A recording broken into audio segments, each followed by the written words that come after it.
Our guests today are Roberto Tallarita, Assistant Professor of Law at Harvard University, and Kenneth Khoo, Lecturer at the National University of Singapore Faculty of Law. We'll be discussing their new paper, Expanding Shareholder Voice, the Impact of SEC Guidance on Environmental and Social Proposals, which I'll add a link to in the show notes for the episode.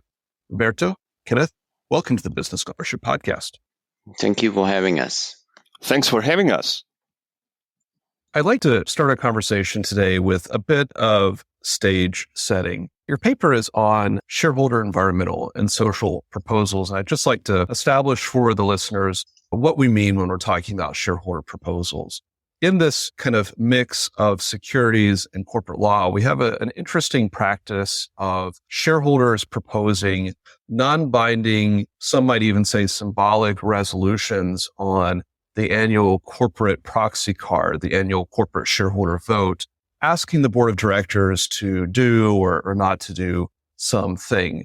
I wonder if you could give us an introduction to this practice of shareholder precatory proposals, given that they are non-binding, even symbolic in nature. What's their point? And what tensions do they create between the proponents, the shareholders who are proposing these proposals, and the firms themselves? And what role does the SEC, particularly its Division of Corporation Finance, play in that process? So several questions there to get us set up for a discussion of your paper on environmental and social proposals in the last few years. As some of your listeners probably know, in large public companies, shareholders do not really show up at the annual meeting to vote. Most of them vote by proxy. They give a proxy to the corporation, to the corporate management, basically, to vote in a certain way. And they give instructions to management to vote in a certain way. So what is important in a public company's annual meeting is the proxy statement, which is this big document that the company prepares and distributes to its shareholders to give a lot of information. It's a highly regulated document under federal securities laws. The company has to disclose a lot of information that gives shareholders what they need to know in order to make decisions. And the key decisions at the annual meeting are typically the election of directors and maybe some other things. But shareholders can also, and this is what the proxy rules, the federal proxy rules allow shareholders to do, can also submit some proposals of their own in order for the other shareholders to think about them and express their preferences. These proposals, as you said, are typically non-binding. We say they are precatory, meaning that even if shareholders like them, even if shareholders vote in favor of them, the board is not bound to implement them. So it's a form of, it's been called low-cost activism, because it's not super expensive for small shareholders and advocacy groups advising shareholders, socially responsible investors, and the like to prepare these proposals and to file them with the company. And if the proposal meets certain conditions, the company has to put it in its proxy statement. So it's relatively low cost for shareholders. And it is a way to tell management that shareholders would like some change in corporate policies. And this is why it has been used, and different people have different views on how successful this phenomenon has been, how meaningful. It's been used over the years, and in particular over the last 10 or 12 years, to send some signal to corporate management about shareholders' preferences on environmental and social issues. Even if they're non-binding, and there's financial literature out there showing this, if a proposal receives a significant support by shareholders, even a significant minority support, management pays attention. If your shareholders, a big chunk of them, think that you should get rid of a stagger board, which is a very popular type of governance proposals, or maybe if a big chunk of shareholders, maybe a majority of them, think that the company should be paying more attention to carbon emissions and climate change, maybe to some extent, at least, corporate management will listen, will pay attention. And that's how environmental and socially conscious investors and policy groups and nonprofits partnering with some investors have been using this tool in the last 10 or 12 years. Your paper offers a study centered around some updates to SEC guidance around 2021 regarding whether companies actually have to carry some of these proposals on their proxy statements. I wonder if you could maybe set the stage a bit more for us in talking about the relative rates of success of shareholder proposals prior to 2021, so we have a point of reference. In particular, the rates of success or failure of environmental and social proposals as opposed to perhaps governance-based proposals. Could you give us some background there? So this is a very good question because it is precisely how this project started. Kenneth and I were looking at this big phenomenon, which some of you may have heard of, the rise of ESG, this ostensibly, apparently radical transformation of corporate purpose from shareholder value maximization, so ruthless profit maximization, to much broader consideration of social, environmental, and other factors. And within this phenomenon, one of the most visible aspects of this phenomenon has been, for several years, a rise in support for environmental and social proposals.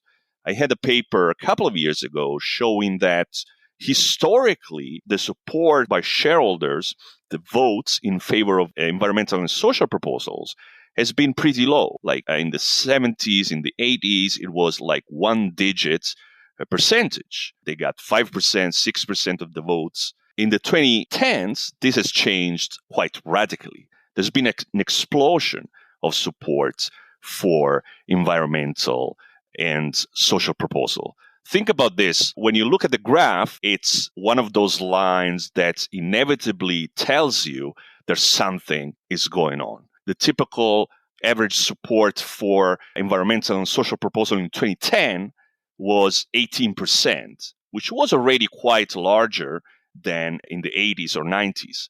But at the end of the decade, in 2020, 2021, that support was more than a third, like 5% of votes, almost twice as much as 2010.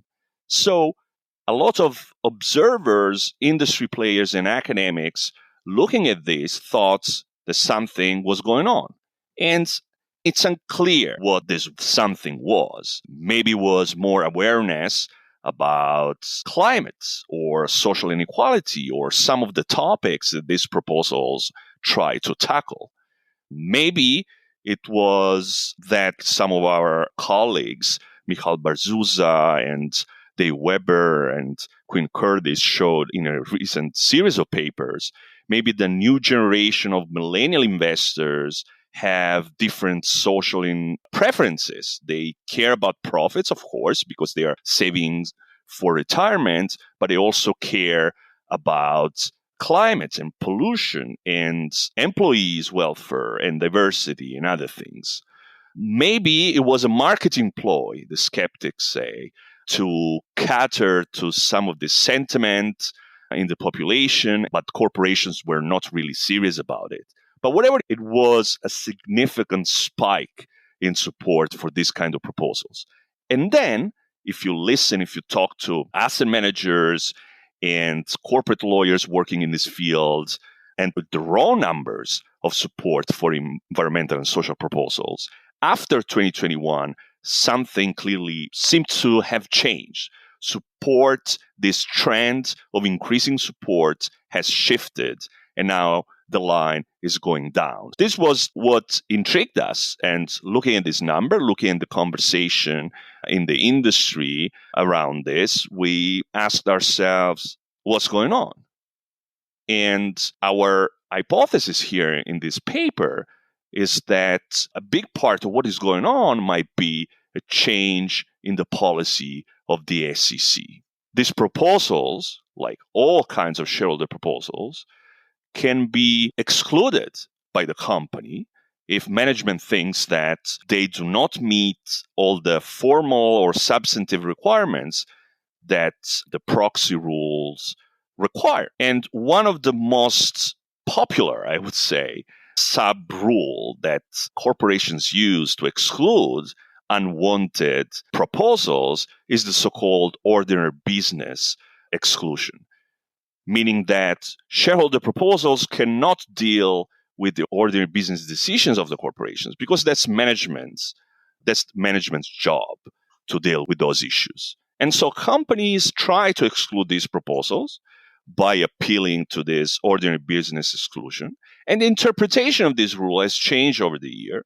And the SEC has been now more permissive towards social environmental proposals dealing with certain specific issues, and other times much less permissive. And 2021 was one of those times where the SEC policy has changed from a stricter, less shareholder-friendly approach to a much more permissive approach that allowed shareholders to submit proposals with much more aggressive instructions to management on what to do on environmental and social issues.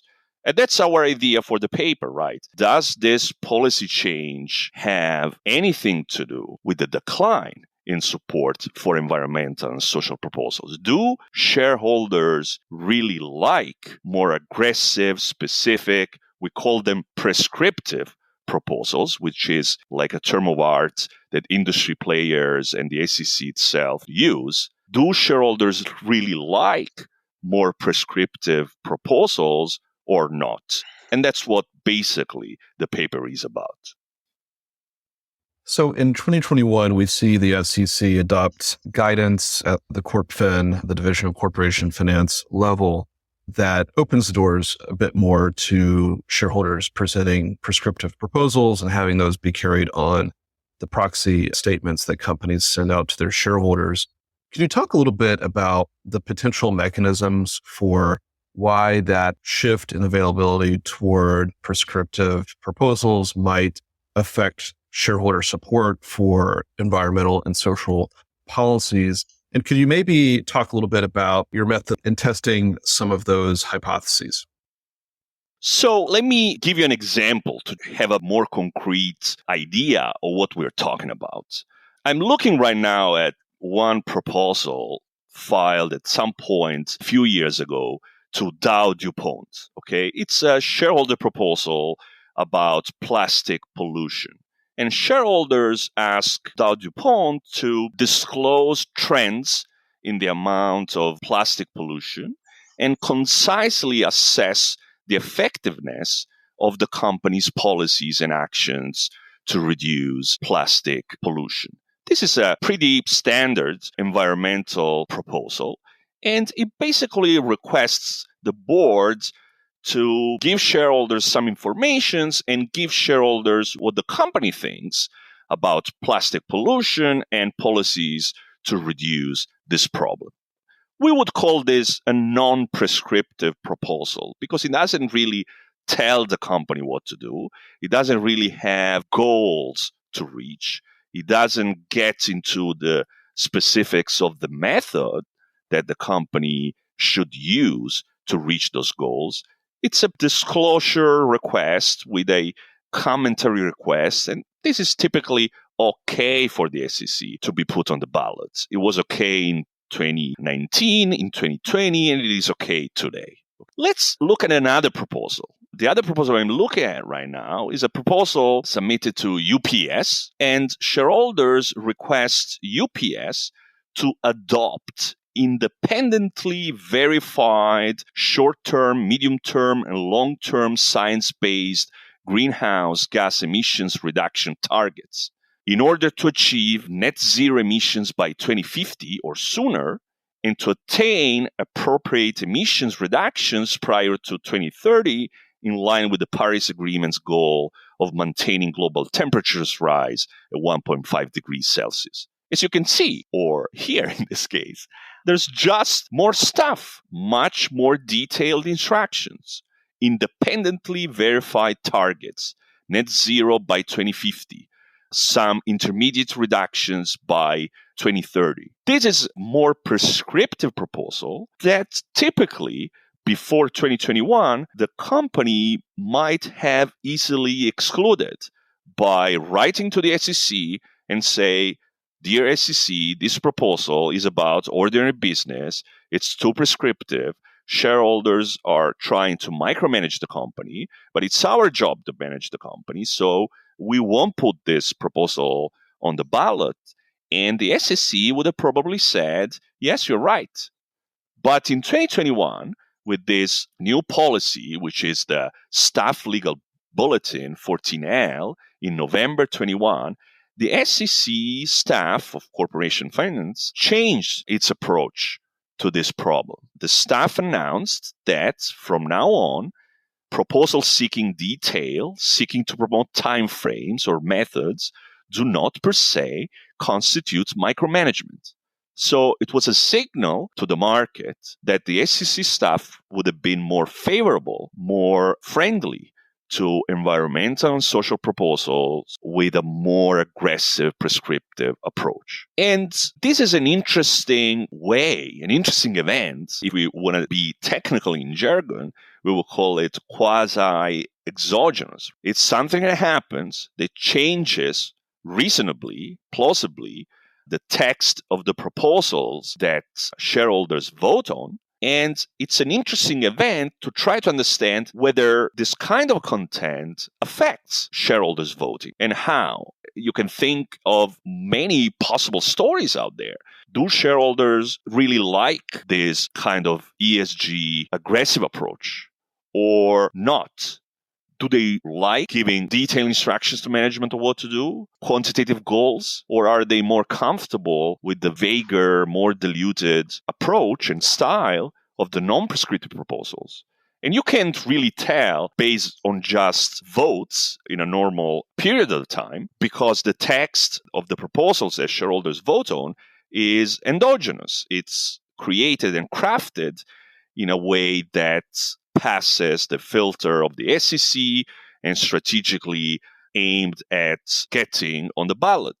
But this change of policy allows us to see whether different texts get different level of supports from shareholders. So that's the idea of the paper.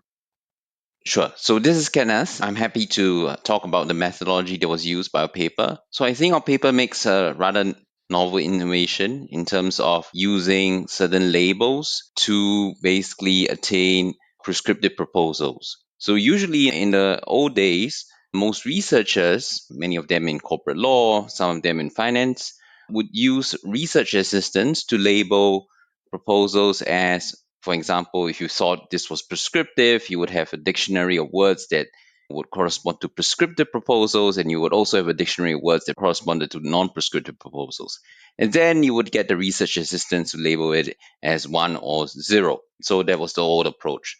So the approach we use is quite innovative in the sense that we use machine learning algorithms to classify proposals as prescriptive or not based on our own subjective judgment, which we feel could introduce some biases in the data, but rather we use the SEC's own labeling prior to 2021 to determine whether the proposals were prescriptive. So what we did was that we collected a training set of SEC labeled proposals. We basically determined that proposals that were excluded by the SEC under the ordinary business exclusion exception were more prescriptive. So we labeled them as 1. And then for all the proposals that the SEC allowed to go to a vote, we would label them as non-prescriptive, right, as 0. But it turns out that most of the proposals in the data set are actually uncontested. So management doesn't contest the proposals, and so they go to a vote. Or some proposals are withdrawn, some proposals happen after the shock. So we basically tell the machine learning algorithm to learn from this data set of SEC labeled proposals and to identify new proposals that are unseen by this algorithm. So I think this is, one of our major contributions to the literature, something that hasn't really been seen in law economics in general. Let me add one thing for those who are less conversant in machine learning and this kind of methods. The basic idea here is that it's really hard for us, for RAs, for researchers in general, to establish whether a given shareholder proposal is prescriptive or not. And the reason is that the rule is super vague, and interpretation, of course, provides some guidance. It's only experience and working with these proposals and reading no action letters by the SEC or being at the SEC reviewing these proposals and knowing how the SEC staff approaches different nuances in the text that will tell you what prescriptive really means. And it's very difficult for an outsider to do this. So what we do is basically to give the machine a set of proposals before 2021 decided by the SEC, labeled, as Kenneth said, by the SEC as prescriptive or non-prescriptive, and ask the machine to learn something about this, to identify some patterns, some textual elements, something that correlates with the label of prescriptiveness. And then we ask the machine to tell us for all the other proposals, the post-2021 proposals after the policy change, and the proposals that the SEC didn't have a chance to review and make a decision on, tell us, based on the SEC's own behavior and patterns of decisions, whether those proposals are prescriptive or non-prescriptive. With that background of your methodology, could you tell us a little bit about some of your key findings? And did those findings align with your expectations or expectations that market participants had for the effects of the 2021 guidance on shareholder proposals and the willingness of shareholders to vote in favor of E&S proposals after the guidance? So in general, we do find that prescriptive proposals receive much less voting support as compared to non-prescriptive proposals. So it's around 8%. So if you had any given prescriptive proposal, the SEC's change in policy will be associated with an 8% to 9% fall in support relative to a normal non-prescriptive proposal. So that's a key finding of the paper. Now, because for the average listener out there who might have some doubts as to whether or not this categorization of prescriptive or non-prescriptive proposals by the machine is accurate or not, we do have alternative measures of actually assessing whether or not the SEC 2021 guidance had an impact on voting support. So what we did was that we made the assumption that the SEC 2021 guidance had a greater impact on environmental and social proposals relative to governance proposals. And the simple intuition for why this is so is because if you look at the actual staff bulletin by the FCC, most commentators, and ourselves included, we believe that the SEC's goal was to allow for more prescriptive proposals identifying specific goals, methods, and timelines for the implementation of E&S policies. So it was really not targeted at governance proposals like those concerning classified boards or the removal of poison pills. Now, the problem associated with using governance proposals as a control was that the parallel trends assumption, or the assumptions required for causal inference in relation to using governance proposals as a control, were not satisfied in our case. So what we did was that we used contemporary methods from economics. This method is known as synthetic difference in difference. And we basically allowed for the methodology, the algorithm, to correct for this absence in parallel trend. And using this approach, we were able to find that environmental and social proposals experience greater decrease in support after the 2021 guidance of around 4%, right? 4%. So there are different measures that we use, but all of our findings are consistent with the idea that post-2021, prescriptive proposals and environmental and social proposals all receive a much greater fall in support relative to, in the first case, non-prescriptive proposals, and in the second case, governance proposals. I would add a final point, which is we also did a lot of experiments on the voting and the fund level. So we don't just look at voting averages at the company level. We also look at voting at the fund level. We basically construct a measure of fund ideology, which measures the so-called how pro-environmental or pro-social they are relative to the average fund. So you can think of this as a case where public pension funds and ESG funds are on the left, whereas money-conscious funds and financially oriented funds like Dominic Investments will be on the right. So we have this spectrum, and Vanguard and BlackRock are somewhere in the middle, I would say center right. And essentially what we find is quite interesting because we find that the most extreme funds on the left that support progressive policies, so to speak, do actually support prescriptive proposals to a much larger extent as compared to funds on the right, which don't support prescriptive proposals. And because the ideology is on a continuous spectrum, the funds that are on the most extreme left actually do show an increase in support for prescriptive proposals after the 2021 change. But because they only make up such a small percentage of overall funds, we do actually see that the vast majority of funds actually do decrease their voting support for ENS proposals. And so this is really interesting because this suggests that overall, this ESG story of changing the world because there are lots of pro-social and pro-environmental investors doesn't seem so persuasive when you take into account the idea that almost all funds, including most of the ESG funds, did review their preferences by voting down these prescriptive proposals after the change. I think that this is a very cool finding that we have because it tells us something, we think, about the real preferences of mutual funds. And one interesting piece of this is that all kinds of funds, large funds, small funds, the big three, BlackRock alone, even ESG funds, reduce their support after 2021. But the other interesting piece is that ideology does matter to some extent. And we see, as Kenneth said, there's these funds at different points of this environmental, social, ideological spectrum react to higher prescriptiveness, to these more aggressive proposals in different degrees. They all react somewhat negatively, but the intensity of these negative reactions varies quite a bit between money-conscious funds like the active funds, which have a strategy of active picking stock, all the way to the ESG funds in ESG independent families, which have historical greater sympathy for ESG issues.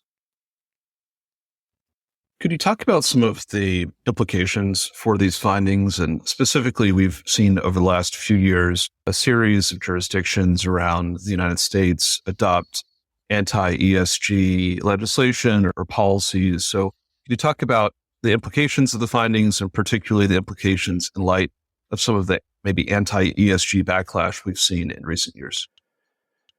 There's a general sense in the corporate governance world that ESG has gone from being super trendy, super fashionable, to being a highly controversial and maybe tricky topic for asset managers and for other market players.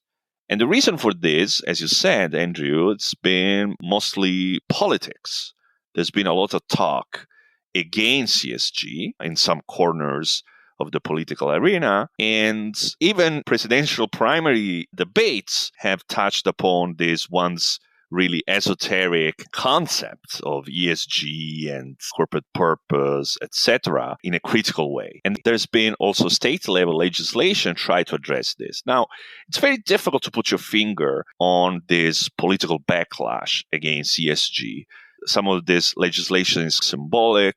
If you talk to managers of public pension, state pension funds in red states, they tell you, yes, there are new rules, but it's not clear whether their policies have really changed. It's not clear how, if this legislation has teeth, if it's more symbolic, but there's been a change of vibes, and it's plausible to wonder that whether maybe some of what we are observing is actually driven by this political backlash rather than prescriptiveness. I think we try to look at this and we try to explore these potential objections or doubts around the findings. And our conclusion is that it doesn't look like this political backlash plays a big role in what we find.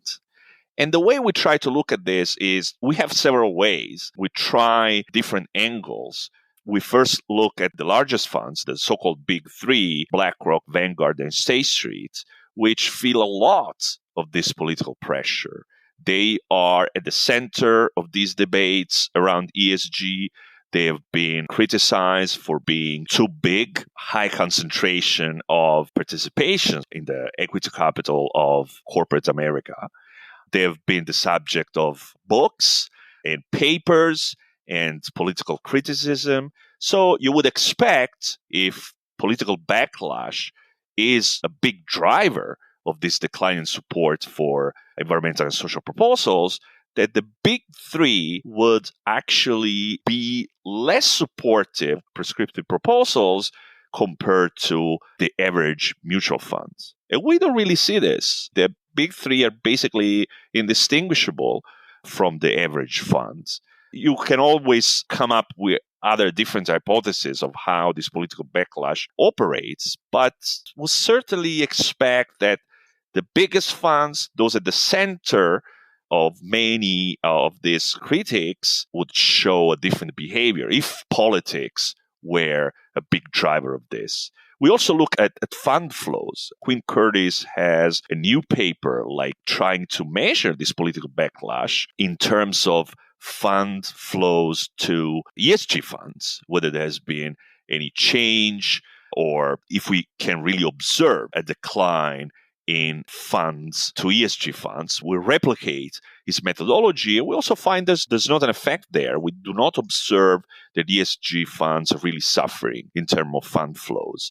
And we do other things. We look at anti-ESG proposals, which are shareholder proposals against the ESG ideology, and we don't find an effect there too. Personally, politics might play a role, but certainly prescriptiveness plays a bigger role here. And it's what we believe is driving the decline in support for the most part. What key takeaways would you like listeners to have from this paper and from this interview? So in general, I think our paper provides a really interesting insight when it comes to walking the talk with regard to ESG issues. Although there are lots of other conflating factors and there are lots of narratives you might use to say that we might not be correct, I think our paper provides some credible evidence to suggest that many institutional investors simply don't walk the talk when ENS issues conflict with pecuniary maximization objectives, right? And this is important because we see a lot of funds trying to advertise that they are pro-social or pro-environmental, but what they do is an entirely different matter altogether, which is why if you look at the European Union, they are trying to come up with a taxonomy to define instances of greenwashing, right? So there's no similar framework in the US, but in the EU, they're trying to do that, and they're also trying to standardize ESG terminology for ratings agencies, for example. But in any case, our paper suggests that maybe it's not a great idea to rely on pro-social preferences in addressing environmental and social externalities. Because, as elucidated earlier in our results, for the vast majority of funds, we see that almost all of these funds vote down prescriptive proposals. And one thing that comes out from prescriptive proposals is a credible commitment to, let's say, climate change reform, right? So a prescriptive proposal basically involves costs, and it's costly for the firm to, for example, meet the Paris Accord climate change requirements as prescribed by the proposal, but it does actually involve real change.